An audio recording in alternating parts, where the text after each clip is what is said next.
Hello again. Off the top, who is right, who is wrong? 3 topics, 2 minutes each. Anything goes. There are no taboos. Ready or not, here they come. Due to unsafe conditions in state prisons and by court order, they're opening the doors and letting some of the prisoners out. These are considered low-level offenders, but the argument could be made, if you're in prison, you're there for a reason, no matter what level of offense you commit. In any event, the mayor of Los Angeles says because the prisoners are coming, the city needs more police, at least 150 more police officers, and says that the state screwed up, so the state should pay for them. Critics like the LA Times suggest Villaraigosa is fear-mongering, scaring the public for political purposes. Our contributors, the editor of Turner's 2 Cents, Cameron Turner, and radio talk show host and civil rights attorney Leo Terrell. Our pictures are furnished by Skype. Leo, I'll start with you. Is the mayor right, or is he creating a panic? He's trying to create panic, Fred. This is Halloween. This is the boogeyman approach. Villaraigosa is a termed-out mayor. He is trying to raise arguments in case he runs for office in the future. This request for 150 additional police officers at the state expense is dead on arrival. He has no intention on doing this. He is trying to grandstand. To me, it's very, very disingenuous because, first of all, these low-level offenders usually are victimless crimes. So if he's trying to scare the public, he's talking about people primarily on drug use charges, low-level charges. You know what? But let's not start this. Let's not start. At the very least, let's not start this. Low-level offenders are on drug charges. You know what? If you're in jail, you're there for a reason, Leo. You're there. You're there for a reason. You're an attorney. You know that as well as I do. Fred, the key here is that people are put in jail for a lot of wrong reasons. Prison guards love more prisoners. They love to build prisons. But what I'm saying is it costs a lot of money to keep prisoners incarcerated. But more importantly, Fred, the U.S. Supreme Court said these prisons are overcrowded and they're unsafe and people have to be released. All right, Cameron, now Leo says that the mayor's taking the boogeyman approach. Do you agree? Well, you know, first of all, we have to be clear about what's happening. We're not talking about a bunch of inmates just being released out onto the streets. We're talking about... Yes, we are.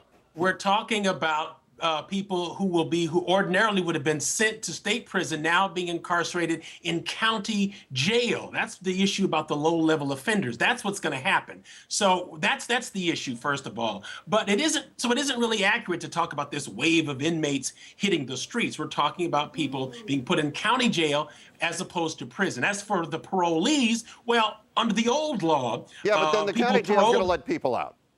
Somebody's getting out, Cameron. Somebody's getting out.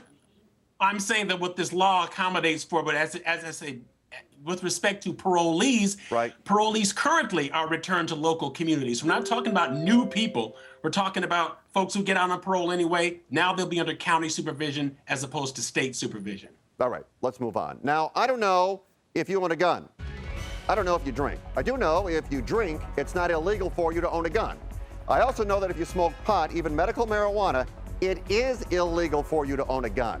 Federal law says it's illegal to possess a firearm if you use a controlled substance, and medical marijuana is considered a controlled substance. Now, you don't want anybody loaded walking around with a gun. Then again, you don't want anybody drunk walking around with a gun. Gun rights advocates and medical marijuana advocates say this policy is a violation of the Second Amendment right to keep and bear arms. Cameron, if you use medical marijuana, should you be allowed to have a gun?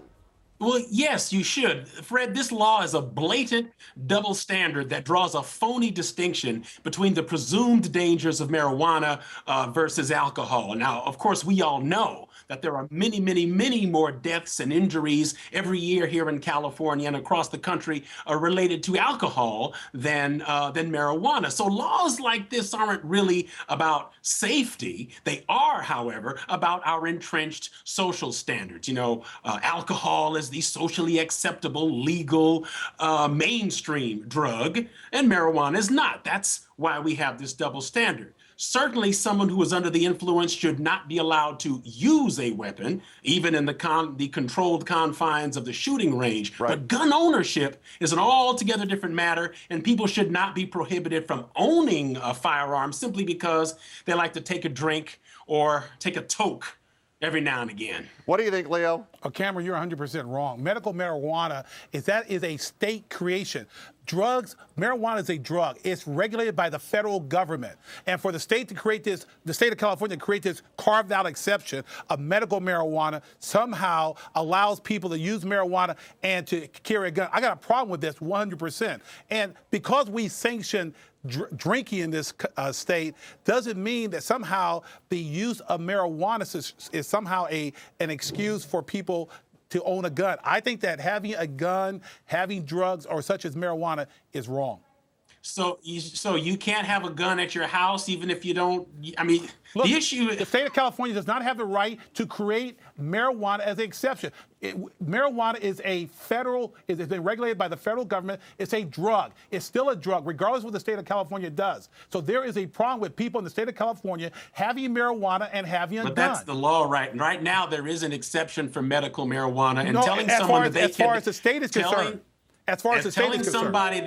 Telling somebody they cannot own a gun is different from saying they cannot use a gun while they're under the influence. No, the federal government is saying if you're going to take marijuana, you cannot be under the influence of a drug, of marijuana, and own a gun. That's legal. That's Cameron, correct. You want the last word for 10 seconds, or you're done on this one? Cameron, you want the last word? He's done. I think there's a difference between using and owning, and I think that it's a double standard. I think if you're going to ban anything, ban the alcohol drinkers, because that's a clearly demonstrably a more dangerous substance. But as I say, I think there's a difference between owning and using. Here we go. If someone sneezes, you hope they cover their face, and then you say, God bless you, or bless you. Why? Well, in the old days when somebody sneezed, the thought was you were dispelling evil spirits out of your body. Then bless you or God bless you became commonplace. Well, it's not common anymore in one school classroom. Steve Kukovich of William C. Wood High School in Vacaville will not allow it anymore in his class. He says saying God bless you or bless you when someone sneezes is disruptive, and it takes time away from class. He actually docked his students' scores if they said it. Parents went bananas. Many thought his rule was anti-religious. All thought it was ludicrous to deduct scores. Well, he no longer does that, but still, when someone sneezes, no bless you, no God bless you. Is the teacher right here? Is saying bless you disruptive, or should the school deduct points from his score, Leo? From his score. Every time I want to think about retiring from civil rights law, you get idiot cases like this, Fred. What gives this teacher the right to tell students they can't say God bless you? This is the state, the schools trying to regulate speech, freedom of religion, freedom of speech, everything that we work for, First Amendment, everything that I try to fight for as a civil rights attorney. It makes no sense. If this school is listening to me, if you students call me, I want to work with you. I want to get rid of this teacher. He's wrong. Yeah, and you know what's funny about this, Leo? Tell me. One of the school board members up there said the teacher is in charge of their classroom. If he said you can't say it, you can't say it. No, and not only do we have to go after that teacher, we got to go after that school district board member too. Fred, you can't regulate speech, especially when it's the government. The school teacher represents the government. It's ridiculous. Cameron, do you agree with Leo? Yes. Well, Leo was right that the government can't regulate speech in this area, but this is not about speech. Let's look at the specifics of what happened here.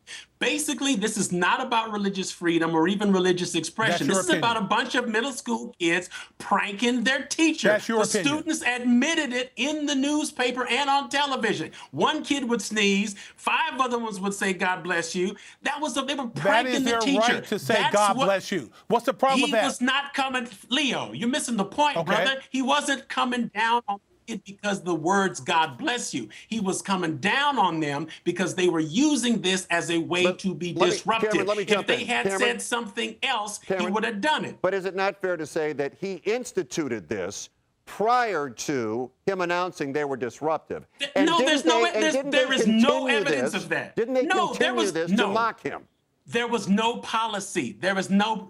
Where's the evidence that there was a policy against? Would he stand up at the first day of school and say, "Don't say God bless you in my class"? No, he did not. Point here is this was a reaction to these kids acting out the way middle school kids do. So he said, "Don't say it again." You cannot regulate that speech. You cannot use that. And for you to make that assumption, that means every kid who says God bless. I'm not making an assumption. No?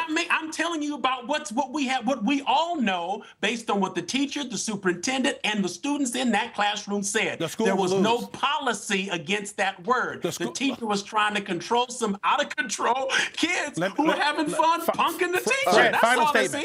I guarantee you, final statement. On this particular issue, the school cannot regulate speech on these words. They lose. All right. And with that, to both I say, God bless you. Leo and Cameron, thanks, guys. I'll talk to you again soon. Thank you.